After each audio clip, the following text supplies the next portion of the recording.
Hello students, this is the platform of distance e-learning and I am your science teacher Sulochna. So now today we are going to discuss the chapter respiration, the topic respiration, right? It also comes under life process 1. ये भी life process 1 का ही एक part है. तो respiration की बात करेंगे आज. Respiration होता क्या है? इसको हम मिसकंसेप्ट करते हैं किसके साथ? ब्रीदिंग के साथ. हमें लगता है कि हम सांस ले रहे हैं, सांस छोड़ रहे हैं, इसको ही रेस्पिरेशन बोलते हैं. ब्रीदिंग एक पार्ट है रेस्पिरेशन का. It is just a part of respiration. ठीक है, ब्रीदिंग, सांस लेना, इसका एक पार्ट है.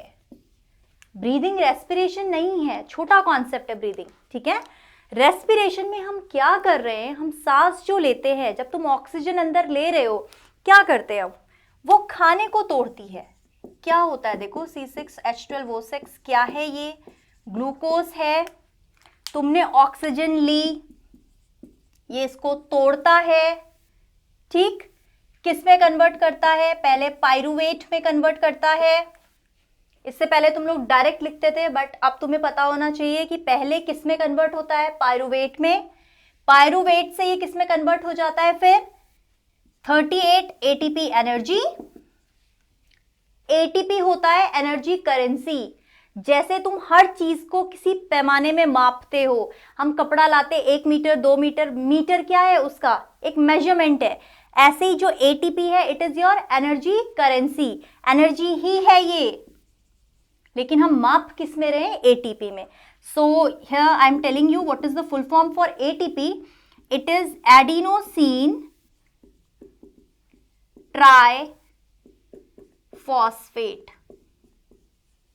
It is adenosine triphosphate.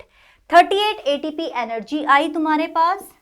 Carbon dioxide तो ऑब्वियसली हम रिलीज करते हैं जब सांस छोड़ते, तुम्हें पता लग रहा है. कार्बन डाइऑक्साइड प्लस हीट और वाटर ड्रॉपलेट्स भी आते हैं. अब तुम बोलोगे कि मैम रेस्पिरेशन में वाटर ड्रॉपलेट्स कहाँ से आ रहे हैं? तो शीशे के आगे जाना और सांस छोड़ना. जब तुम सांस छोड़ते हो तो उसमें तुम्हें ऐसे धुआं धुआं सा दिखता है, कुछ धुआं धुआं फॉगी सा हो गया है ना. उसमें अगर तुम हम लिखते भी है, छोटे में बहुत किए हमने ये कारनामे. उसमें सांस छोड़ छोड़ के उसमें कुछ लिख दिया, अपने नाम लिख देते थे, है ना.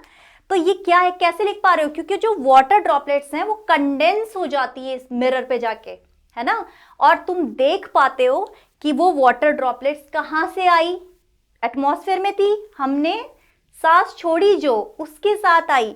यानी कि जब तुम रेस्पिरेशन कर रहे हो उस वक्त वाटर ड्रॉपलेट्स भी उस प्रोसेस में बाहर आ रही है, राइट. अब ये तो हो गया तुम्हारा सिंपल रेस्पिरेशन का कॉन्सेप्ट कि रेस्पिरेशन होता क्या है. अब देखो, रेस्पिरेशन 2 टाइप का होता है, राइट. एक होता है एरोबिक रेस्पिरेशन, एक होता है एनएरोबिक रेस्पिरेशन. अब इसको थोड़ा सा समझेंगे कि ये क्या चीज है. देखो, रेस्पिरेशन 2 टाइप का होता है. एक होता है एरोबिक, दूसरा होता है एनएरोबिक. ठीक है, एरोबिक रेस्पिरेशन होता है in the presence of air. जब बहुत सारी एयर मिल रही है, जैसे हम जो रेस्पिरेशन कर रहे हैं इस वक्त, ये कैसा रेस्पिरेशन है? Aerobic respiration. एनएरोबिक रेस्पिरेशन होता है in the absence of air. अब तुम सोचोगे कि ma'am respiration in the absence of air भी हो रहा है. हाँ, बिल्कुल हो रहा है. जो बहुत माइन्यूट, जो 1 सेल्ड ऑर्गेनिजम्स हैं, वो ऐसा रेस्पिरेशन करते हैं. बैक्टीरिया बहुत सारे ऐसे हैं जो एनएरोबिक रेस्पिरेशन करते हैं. और एक बहुत इंटरेस्टिंग बात, हमारी बॉडी भी एनएरोबिक रेस्पिरेशन करती है. कब करती है? उसकी सिचुएशन है.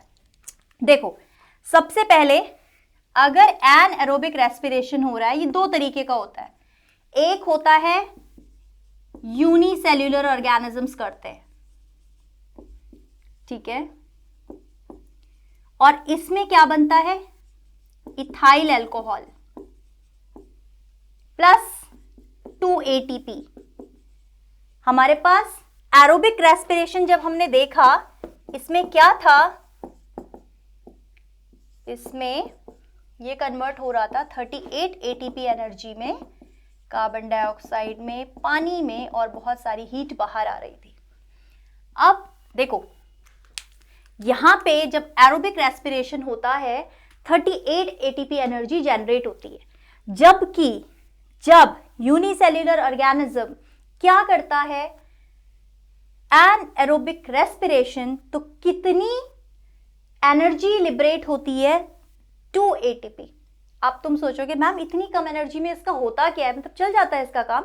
हाँ चल जाता है, वो यूनिसेल्युलर है, एक ही सेल है उसके पास, तो उसकी इतनी रिक्वायरमेंट है ही नहीं। इथाइल अल्कोहल बनाता है, वाइन प्रोडक्शन जो होती है उसमें जिस बैक्टीरिया को यूज करते हैं वो क्या है, कैसा रेस्पिरेशन कर रहा है, एन एरोबिक रेस्पिरेशन कर रहा है। ठीक है, होता इसमें भी यही है, ये भी ग्लूकोज को ही कन्वर्ट करता है। एक और इंटरेस्टिंग बात, इसमें भी ग्लूकोज पहले पायरुवेट में चेंज होता है और उसके बाद पायरुवेट किस में कन्वर्ट हो जाता है, इथाइल अल्कोहल में, क्योंकि यहाँ पे एब्सेंस है, यहाँ पे इसको एयर नहीं मिली, तो ये इथाइल अल्कोहल में कन्वर्ट हो जाता है।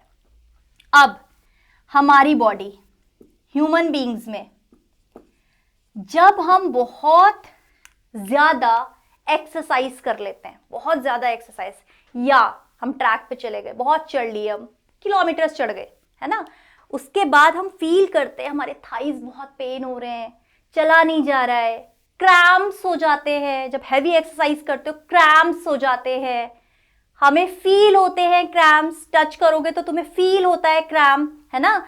वो क्या है, देखो वो होता क्या है, इस केस में जो ग्लूकोज है ये पायरुवेट में कन्वर्ट ना होके किस में कन्वर्ट हो जाता है, लैक्टिक एसिड में। ठीक है, और जो तुम्हें क्रैम्प्स फील होते हैं वो लैक्टिक एसिड के क्रैम्प्स है, एक्यूमुलेट हो जाता है लैक्टिक एसिड, तो वो जो क्रैम्प्स फील होते हैं तुम्हें वो लैक्टिक एसिड के होते हैं। प्लस 2 एटीपी एनर्जी होती है, इसमें भी एनर्जी जो तुम बन रही है वो कम हो गई है क्योंकि उसे लॉन्ग टर्म चलानी होती है फिर, है ना, इसलिए तुमने देखा होगा जब बहुत थक जाते हैं तेजी तेजी से सांस लेना शुरू करते हैं, है ना। तो क्यों कर रहे हैं, क्योंकि अब देखो हमारी बॉडी में लैक्टिक एसिड बन गया है और लैक्टिक एसिड के बनने के साथ जो एनर्जी करेंसी वो सिर्फ 2 एटीपी आ रही है ना। अब अगर लैक्टिक एसिड बन रहा है तो तुम इसको ठीक कैसे करोगे, तुम बोलोगे मैम अभी ठीक कैसे होगा, तो कैसे होता है, हम लोग या तो वार्म वाटर से शावर ले लें, है ना, या तो हम ऑयलिंग मसाज करवा लें, उसके बाद भी ये ठीक होता है। अब तुम सोचोगे कि मैम जो कार्निवोर्स एनिमल है, लायन है, टाइगर है, वो भी तो दिन भर दौड़ते हैं हंटिंग करने, तो क्या उनकी बॉडी में भी लैक्टिक एसिड बनता है? हाँ बनता है, उसको भी क्रैम्प्स होते हैं, मसल क्रैम्प। लेकिन तुम कहाँ से जाके चेक करोगे, चेक करके तुम्हें कैसे पता चलेगा इसमें मसल क्रैम्प पड़ रहे हैं?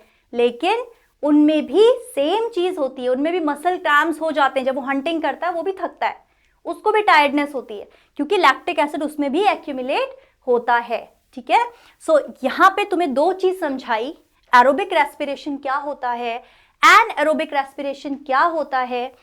Aerobic respiration multi cellular organisms में होता है जैसे हम हैं, जो एन एरोबिक रेस्पिरेशन है ये यूनिसेल्यूलर ऑर्गेनिजम्स में होता है, सब में नहीं होता, ये भी दिमाग में रखना, सब में नहीं होता, कुछ ऑर्गेनिजम्स में, ठीक है, बैक्टीरियाज में। ह्यूमन बीइंग में भी कभी कभी एन एरोबिक रेस्पिरेशन होता है, जब हम वाइग्रस एक्सरसाइज करते हैं, बहुत ज़्यादा एक्सरसाइज कर लेते हैं, उसके बाद लैक्टिक एसिड एक्यूमुलेट होने लगता है और हमें टायर्डनेस फील होती है, मसल क्रैम्प्स फील होते हैं। और अगर हमें वो मसल क्रैम्प्स ठीक करने हैं तो हम कैसे ठीक करेंगे, वार्म वाटर से शावर ले लेंगे, या फिर क्या करोगे, या तो फिर हम मसाज करवाएंगे, ऑयलिंग मसाज लेंगे, ठीक, उससे ये चीज ठीक होगी, right. So in this session we will be doing this much only, right? So thank you for watching, like, comment and do share. Thank you.